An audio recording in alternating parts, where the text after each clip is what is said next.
Singit ko lang po, kumusta po yung plano na makipag-coordinate tayo sa Interpol on Harry Roque? Standard naman yun. This is a whole government approach. The DFA is cancelling his passport and the other accused so that they will not be able to travel freely at sila ay maibalik dito sa bansa. So, Interpol is just one of the many mechanisms that we can use and we can harness, we can tap para sa pagbabalik dito sa repatriation niya dito sa Pilipinas. Hello po mga ka-viral and welcome back again to this YouTube channel. Latest update na naman tayo ngayon. Lagot na, Attorney Harry Roque naiyak dahil maibabalik na siya sa Pilipinas. Una nang nangako ang Philippine National Police or PNP sa pamamagitan ni newly promoted PNP Chief na si General Nicolas Torre III na nakipag-ugnayan na sila sa Interpol Netherlands para maglabas ng red notice upang maaresto si Attorney Harry Roque. Pati ang CIDG or Criminal Investigation and Detection Group ay naglabas na rin ng tracker team upang matuntin si Roque. Ngayong Mayo lamang ay naglabas ng warrant of arrest ang korte sa Angeles City, Pampanga kaugnay sa kasong qualified human trafficking laban kina Roque, Cassandra Leong at 40 iba pa kaugnay sa illegal na pogo. Una nang nanindigan si Attorney Harry Roque na hindi siya maaaring arestuin habang nakabinbin ang application for asylum nito sa the Netherlands. Inilahad yang political persecution di umano ang rason ng pag-aresto sa kanya ng Marcos administration na pinabulaanan at pinagtawanan naman ng Malacanang. Una nang na-cite in contempt si Roque sa Quad Committee hearing dahil hindi nito maipasa ang mga dokumento na hinihingi ng committee kaugnay sa Pogo. Bigla itong hindi nagpakita at nadiskubre na lamang na nandun na ito sa the Netherlands. Si Cassie Leong ay hindi na nagpakita subalit ay nahuli na ang iba pang mga mayroong arrest warrant. Ayon kay General Torre ay bakit hindi niya harapin ang kaso niya, total abogado naman ito at patunayan na wala itong kasalanan sa korte. Noong nakaraang Sabado ay magkasama sina Attorney Roque, VP Sara Duterte, Senator-elect De La Rosa, Senator Amy Marcos at Senator Rodante Marcoleta sa pagtitipon sa The Hague, Netherlands kung saan nakadetain pa rin sa ICC detention facility si dating Pangulong Duterte para sa ika-47th birthday celebration ni VP Sara Duterte kasama ang maraming mga Pilipino na nagpunta doon. Samantala, naging mainit na talakayan ngayon ang nakabinbin na impeachment trial ni VP Sara Duterte. Ikinadidismaya ng Kamara ang tila walang aksyon at pagpapaurong sa pagtalakay ng Senado sa nasabing impeachment complaint. Magtatapos na ang ika-19th Congress at papasok na ang 20th Congress kung saan uupo na ang mga bagong halal na mga representatives at senators sa lower at upper chamber. Nang tanungin sa Senate President Chis Escudero kung bakit tila wala silang aksyon sa impeachment trial, ay sinabi nitong hindi sunod-sunuran ang Senado sa gusto ng Kongreso, lalo na sa gusto ni House Speaker Martin Romualdez. Aniya, meron silang rules sa Senado na sinusunod at kanilang pinag-aaralan. First of all, you are highly regarded po sa pag-aresto po sa mga high-profile cases. Meron pa po tayo isa yung sa warrant of arrest na issue ng Pampanga Court over human trafficking dun kila Cassandra Ong and Harry Roque. What's your mandate on this? And ano po yung mensahe nyo sa kanila? Aba, naka-2 over 51 na kami. May 49 pa. Kaya medyo mahaba-haba pang labanan ito, mahaba-haba ang trabaho pa. As of yesterday, nung isang araw, 2 weeks ago, nakuha natin yung isa, pangalawa, nakuha natin yung pangalawa, 2 days ago. Kaya 2 over 51, may 49 pa natitira. So I just really, well, I would like to say na this is a case, a valid case, pending before our courts. Abogado naman si Harry Roque. Iharapin niya kasi ito yung kaso na hindi mo na pwedeng dalhin sa kalsada o para rally.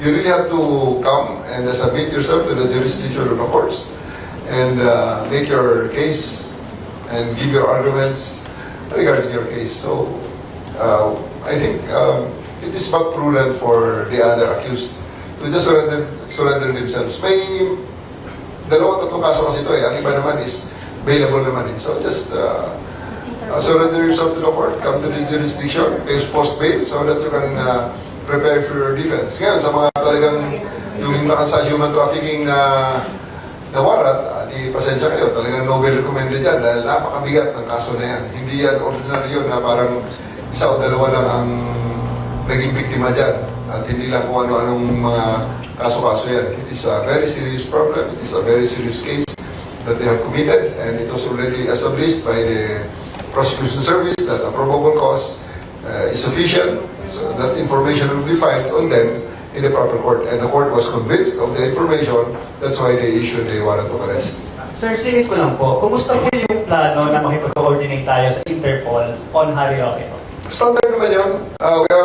This is a whole government approach. The DFA is cancelling his passport, and the other accused so that they will not be able to travel freely at sila ay maibalik dito sa bansa. So, Interpol is just one of the many mechanisms that we can use and we can harness, we can tap para sa pagbabalik dito sa repatriation niya rito sa Pilipinas. Sir, good morning po. Congratulations again. Sir, naging mas matunog po yung pangalan nyo itong mga nakaraang buwan dahil dun sa mga high-value arrests na kayo po ang nag-lead. Ano pong, under your watch, sir, ano po yung magiging strategy ng PNP sa pag-arrest ko pa ng mga wanted criminals? Meron tayong dating Bucor Director, Bantag, and dun sa human trafficking pa, sir. Ano pong magiging strategy ng PNP under your watch?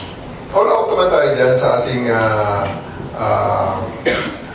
operations against wanted persons. Talagang tuloy-tuloy tayo dyan at matter of time before we get them. We'll re-examine the base data that we have, kung ano ang mga alam na natin about sa kanila, at tututukan natin yan. We are really very committed to ensure that these people hiding from the law will be brought to justice, at talagang ibabalik natin sila within the bounds of the law.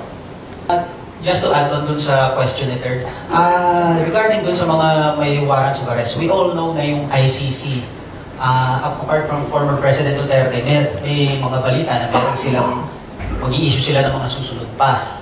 And we all know na one of those na napapabalita is yung former chief ng PNP, now Senator Bato. Just in case na eventually magkaroon ng gano'n, how do you plan to go about it? We'll just cross the bridge when we're there. Kasi nahihirap naman paunahan nun, pag may darating na ganito, may darating na ganito, ay paano pag wala? Di parang napakahirap naman nun. But obviously, we are also making contingencies na pag may nangyaring ng ganito, anong ating gagawin? Kung may nangyaring gano'n, gano'n na ating gagawin. So, hindi nga lang siya talaga proper na parang i-discuss mo na kagad at the moment. Nakita niya naman siguro. You know what I mean? It's really something that has to be acted upon pag andyan na. Okay? We'll make decisions as it comes. Susunod ko lang yung mga naunang tanong. Alam natin na political dapat ng PNP, pero hindi maiwasan talaga may mga komento yung political opponents ng current administration. May dapat pa sila, sir, katakutan under your leadership or ilagan? Meron bang any special assignment coming from the President himself in connection, sir, sa mga hirap ngayon sa politics? The special assignment from the President is to serve the people with the best of our abilities. And we're going to do that. Now, kung kinakatakutan, matakot silang gumawa ng labag sa batas. Because ang labag sa batas, yun naman talaga katakutan natin. Everything should be done within the ambit of the law. Pero aside from that, yun na nga eh. Sa bagong Pilipinas, ang gusto ng pulis, ligtas ka. Ano nakakatakot dun? Di ba? So, ligtas din sila, sir. Ligtas sila. Huwag na sila gumawa ng mali, di ba? Kasi hindi sila makakaligtas. Dito nga po sa inyong hiling na maglabas ng red notice laban kay Attorney Harry Roque. They are still in the process of evaluating the request. Pero we are very confident naman dahil sa mga ganyan, routine naman yan at napakasimpleng case yan. Napakasimpleng process lang yan. Because there's no question naman na meron ng valid warrant from a Philippine court at ang kasong ito ay kaso rin naman sa iba-ibang mga bansa. Kailan po natin inaasahan yung kanilang approval or tagon doon po sa ating request? Well, wala tayong timeline para dyan. Pero hindi naman tatagal yan, ma'am. Anytime yan, lalabas yan at magkakaroon ng approval yan. Kailan mo Especially na meron na namang move ang ating DFA na ipakansel ang passport ni Harry Roque. Oh, ayun. Speaking of the cancellation ng passport, ay kanselado na ho ba ito? Wala pa po ang latest information. Nakita ko lang sa aming mga updates at nakita ko rin sa mainstream media Yes. na nirequest na rin ng DFA because that's one of the things that priority ngayon para ma-expedite ang pagbabalik ni Harry Roque dito sa bansa. So ito po yung kaso na nakasampa na sa kanya and eventually pag nakansela na yung passport, ito po yung gagamitin na rason para makauwi po si Attorney Harry Roque. Ito pong Interpol Red Notice, paano po ito nakakatulong sa pagsasakatuparan po ng warrant of arrest laban kay Roque? Ang Interpol kasi is a platform of cooperation ng mga bansang miyembro niyan. The member countries have come to agreement to aid one another in cases like this, such as extradition of wanted persons or fugitives that have crossed boundaries at lumipat sa ibang bansa to escape prosecution dito sa kanyang kung saan bansa siya ay naasunto. So Interpol will be the platform for cooperation para ma-expedite ang mga ito. Ang depensa po ni Attorney Roque, bahagi lang daw ho ito ng political persecution. Kaya nag-apply siya ng asylum sa the Netherlands.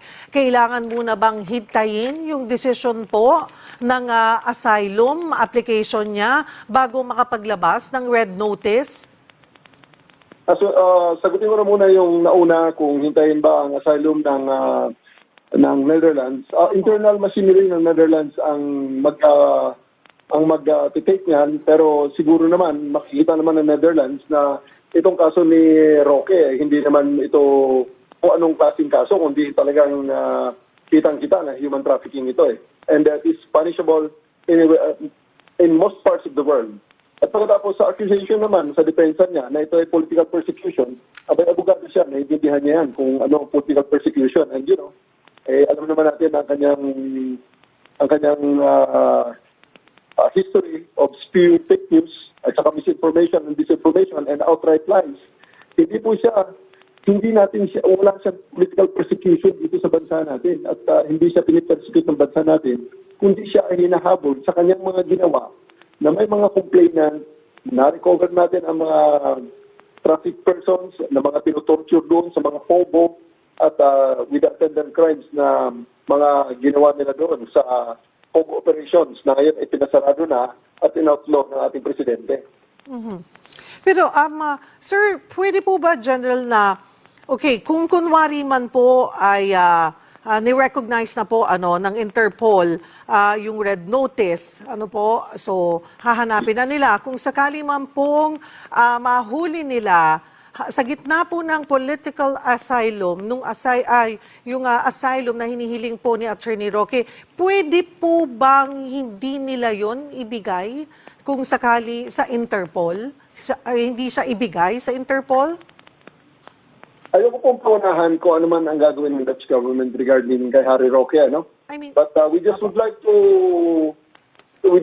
to emphasize na si Harry Roque ay nahaharap sa isang heinous crime dito sa bansang Pilipinas. I just don't know if makumbinsi niya ang ibang bansa na siya ay inosente at siya ay hindi dapat ibalik sa Pilipinas sa cases na yan. Because I really doubt it na siya ay paniniwalaan at nakikita naman sa mainstream media, sa social media, kung sino siya at kung ano ang kanyang background. But obviously, of course, tuloy pa rin ang formal channels na gagamitin ng ating bansa, including the police police attaché program, para maibalik siya sa bansa pag ma-clear na ang mga legal processes.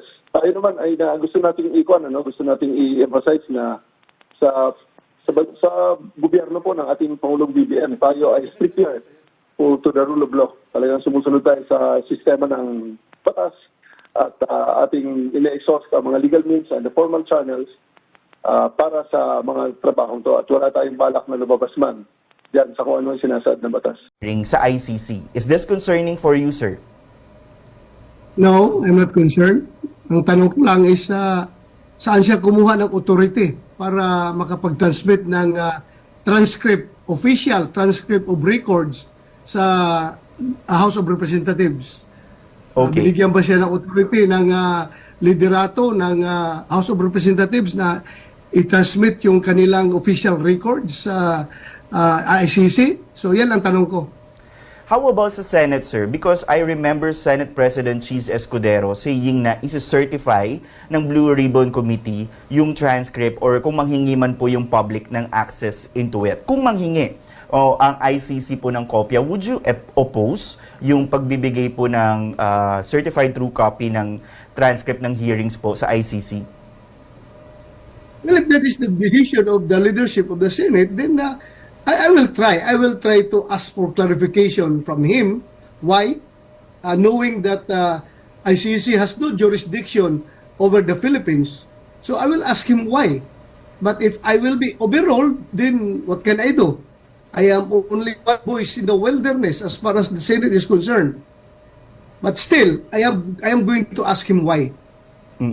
Pero hindi nyo po pipigilan or hahayaan nyo kung anong maging desisyon po nila kung magbibigay man sila ng kopya sa ICC po once manghingi man yung ICC. Well, as I have said, my position is that ICC has no jurisdiction over us. Wala silang jurisdiction. So that would be my basis for opposing that move in the form of objection, maybe. Senator Bato, dahil po sa mga naging testimonya, revelasyon, both sa Senate at sa House Quadcom hearings itong mga nakaraang linggo, do you feel na mas dumarami po yung mga naging materials, for example, ng ICC against those involved sa Duterte drug war? No, I don't think so. I don't think so. Okay. Depende yan. From whose point of view? Pag kunin mo ang point of view ng mga pro-ICC, ay tuwang-tuwa sila. Pero pag kunin mo naman yung point of view ng mga anti-ICC, ay tuwang-tuwa rin naman sila. At na-explain ng gusto ni Pangulong Duterte yung kanyang part sa war on drugs. So, yun nga, sabi nga niya is guilt is personal. So, that explains everything, Tristan. But would you say, sir, based on your assessment sa naging mga testimonya ni dating Pangulong Duterte, na justify niya ba yung pangangailangan ng drug war nung kanyang administrasyon? Kahit sinong tanungin mong Pilipino siguro, kahit sinong tanungin mo, kung kailangan ba talaga tayo mag-wage ng war on drugs, pagpasok ni Pangulong Duterte. If you can remember, that has been a part of his campaign promise nung tumakbo siyang as presidente, na I will address the drug problem, the criminality problem of this country. At siya'y nanalo. Pinili siya ng taong bayan because of that promise. So, naturalmente, when he became the president, he had to deliver that promise. Ayun nga, deliver yung promise na yun. At tuwan-tuwa naman yung taong bayan.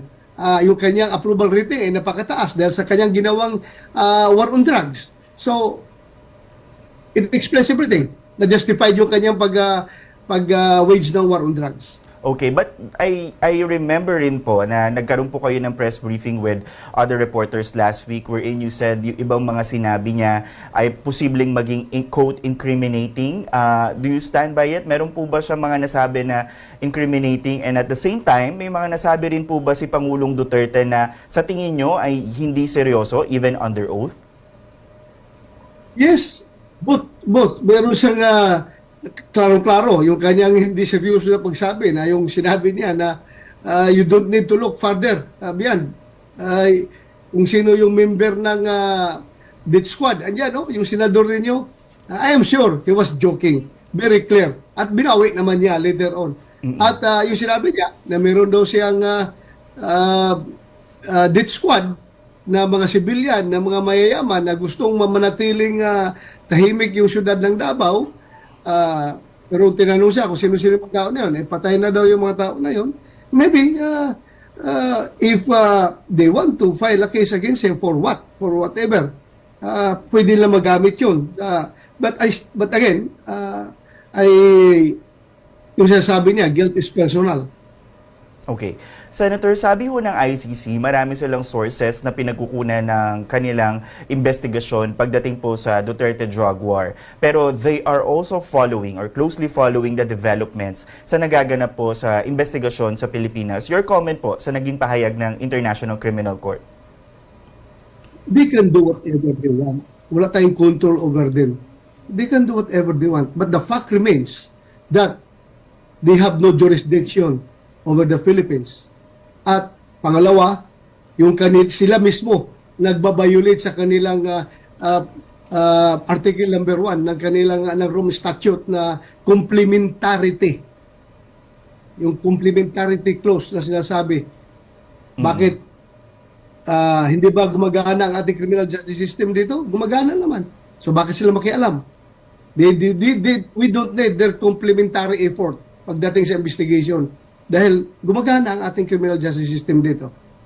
Sir, meron na po bang any communication or contact from ICC sa inyo po personally so far? Noon, meron tumatawag sa office. May tumatawag sa office pero inignore lang ng mga tao ko dahil hindi namin sigurado kung yun ba ay talagang authentic na ICC. Baka mga tao lang yun ni Trillanes na nagpa-ICC kaya hindi sinagot ng aming mga tauhan sa opisina. Okay sir, but do you remember ilang beses sila nag-attempt tumawag sa inyo and ano po yung exactly sinasabi nila to your office? Gusto lang daw nila akong interviewin. Kung pwede daw akong interviewin. Yun ang mga tao nagpakilalang ICC. Gusto lang daw nila akong interviewin. Sir, So, ako naman, kung magpapa-interview ako sa kanila, that is tantamount to recognizing their jurisdiction over us kapag tayo ay sumagot sa kanilang mga communication. The former president at the ICC, bakit po, why are you now appealing to Senate President Cheese Escudero for protection, sir? Nakausap niyo na po ba si SP about this? And was there any commitment Yes. on his part already? Yes. Nag-commit siya sa akin at hanggat kaya niya, pwede akong protektahan sa Senado. Gawin niya. Up to the extent legal. Yun lang ang kanyang kayang gawin. And Imor, I have said na gusto kong pumunta at maalala si Pangulong Duterte. So, at first, locally, isettle ko muna ito kung anong kaya kong gawin dito. We have to exhaust all available legal remedies. And while waiting for that, dapat, alam mo na, secure tayo sa Senado. I think this is the first time we are hearing na meron na palang commitment si Senate President Cheese Escudero on that. Sir, kahit po ba session break ngayon? For example lang, sir, na dahil may information na nga kayo before na yung arrest warrant might be coming soon, paano kung ma-issue yun during the session break? Ganun pa rin ba that you can seek protection from the Senate?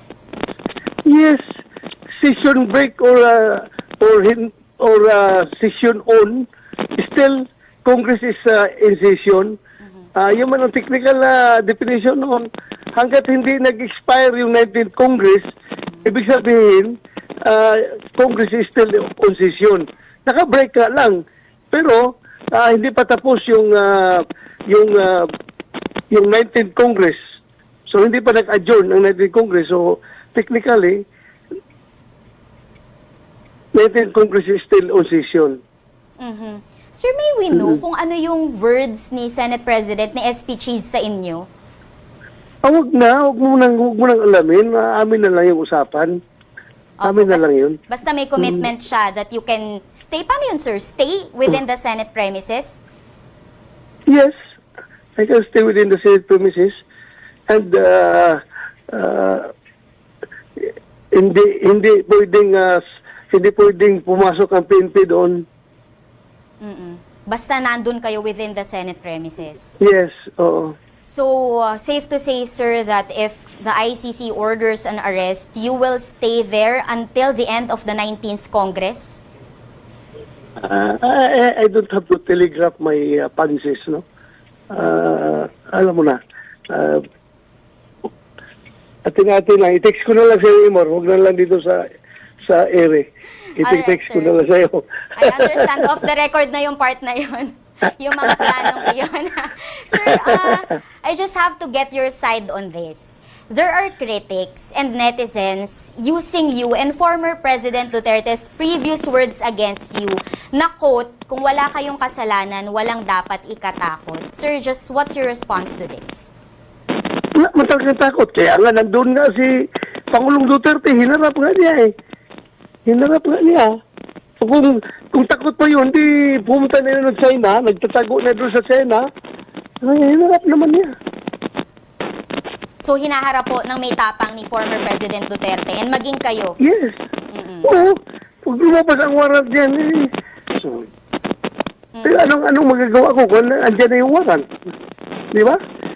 But then again, Emor, you have to understand that we have our basic rights.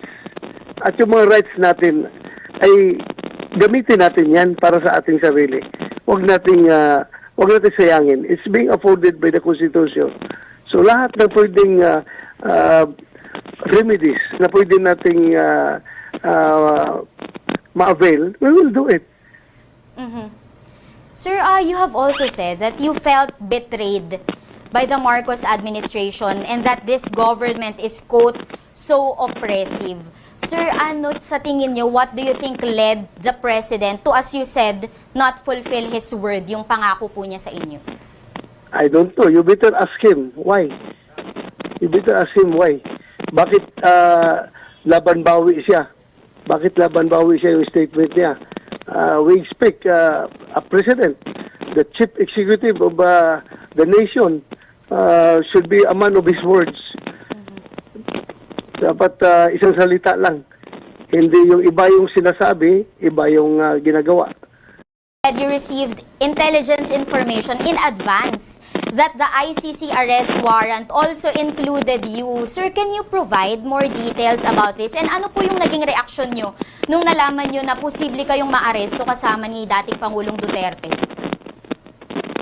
Well, my first reaction was I called up the party or the president kasi nauna na sila doon sa Hong Kong for the PDP Laban rally. And I informed them na hindi na ko hahabol. Hindi na ko hahabol dahil i-ready ko na yung, i-prepare ko na yung petition namin for certiorari and prohibition.